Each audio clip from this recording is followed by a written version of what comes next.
Hello out there.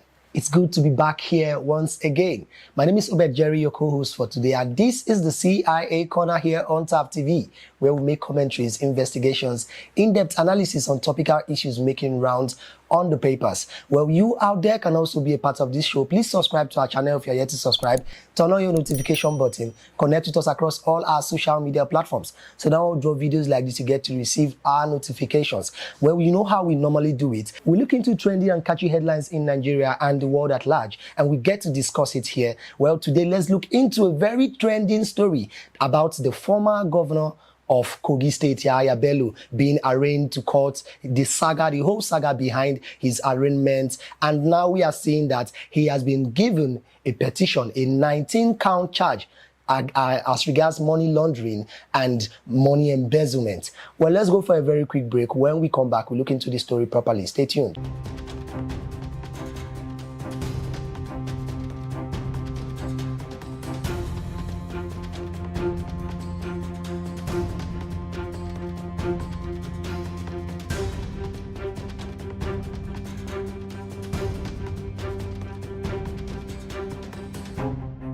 All right, welcome back from that very quick break. Just a few days ago, we could see that the former governor of Kogi State has been having saga with the Efcc body as regards money laundering. We could see that there's an alleged over 80 billion naira charge against him about money laundering, money embezzlement, and all whatnot as regards this 80 billion naira. Now the issue is they've served him a petition for him to be arraigned to court, but the issue here now is he is not coming to court. He doesn't want to face the court. Rather, he's been hiding and moving about from one angle to another. Now, it's looking like him being a former governor is looking like he's above the law, and this is what most politicians do at times when they are being arraigned to court, when they are being checkmated about issues as regards money laundering. They would now look for ways to turn out the petition, turn themselves over to the Efcc body, or not to face the arraignment of the court. Times have passed when this person served the public offices, this person served the public, served Nigeria. You held a position that is as high as a governor, that you know how the huge amount of money that has been allocated to each state.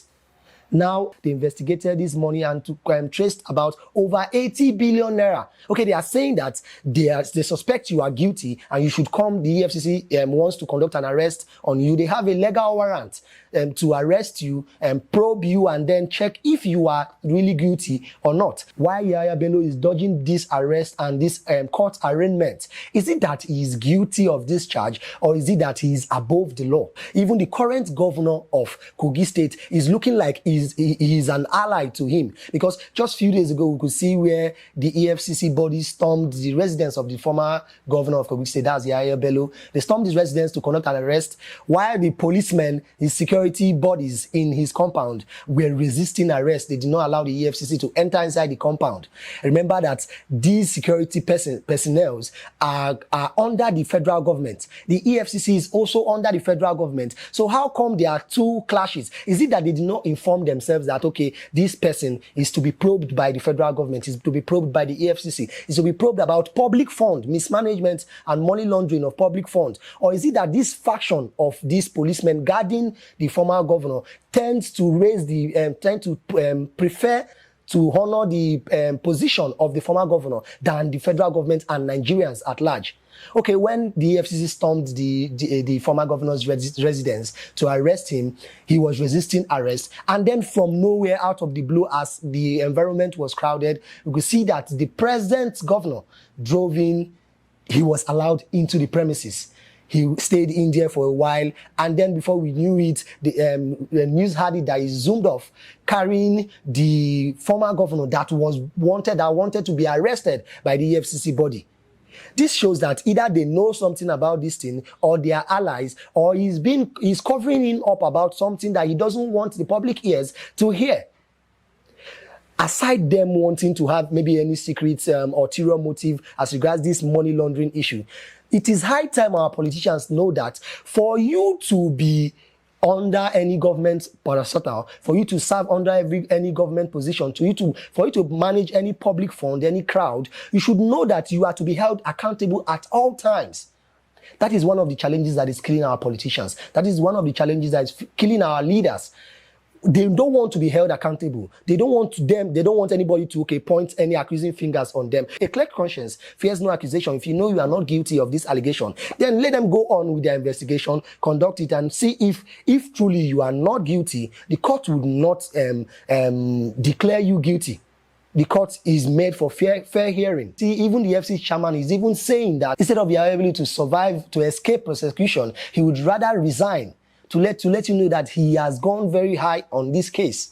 And this is the kind of things we want in Nigeria, because we know corruption has eaten down deep in us Nigerians. Every nooks and cranny of Nigeria, every person in Nigeria has been corrupted to that extent whereby once we see that any politician is involved, any top-tier politician is involved, and it involves a huge amount of money, some persons will just say, overlook this thing since it was then when he was former governor, since he was, it has been long ago, let's not investigate it, let's just let it go because of maybe the top tiers that they work with, the persons that they embezzle these funds with. But it is high time we continue this way, probing these people, holding them accountable to this money that they have been embezzling.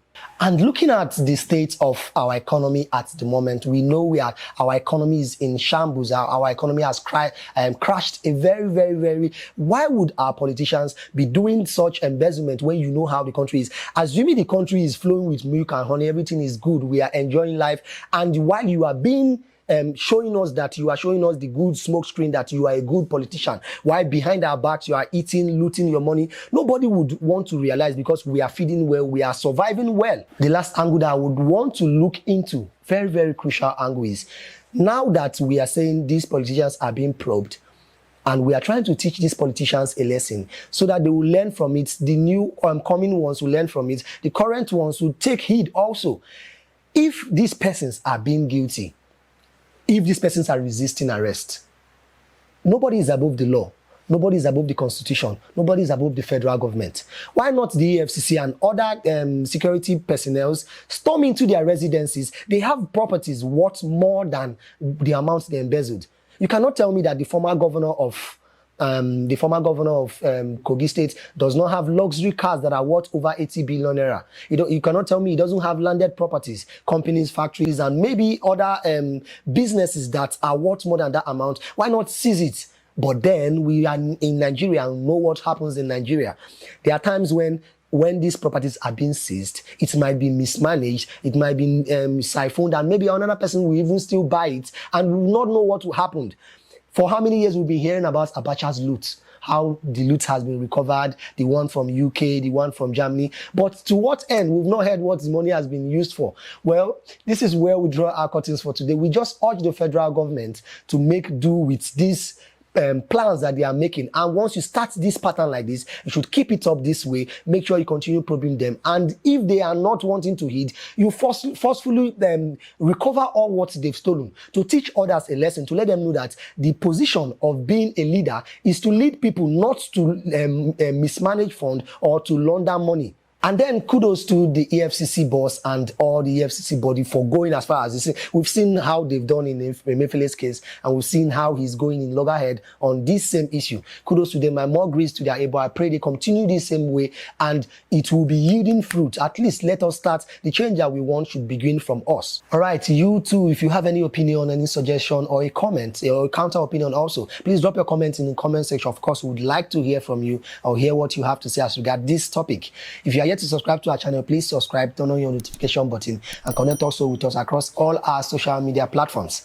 I'll see you next time. My name is Obed Jerry, your co-host for today, and this has been the CIA Corner here on TAP TV.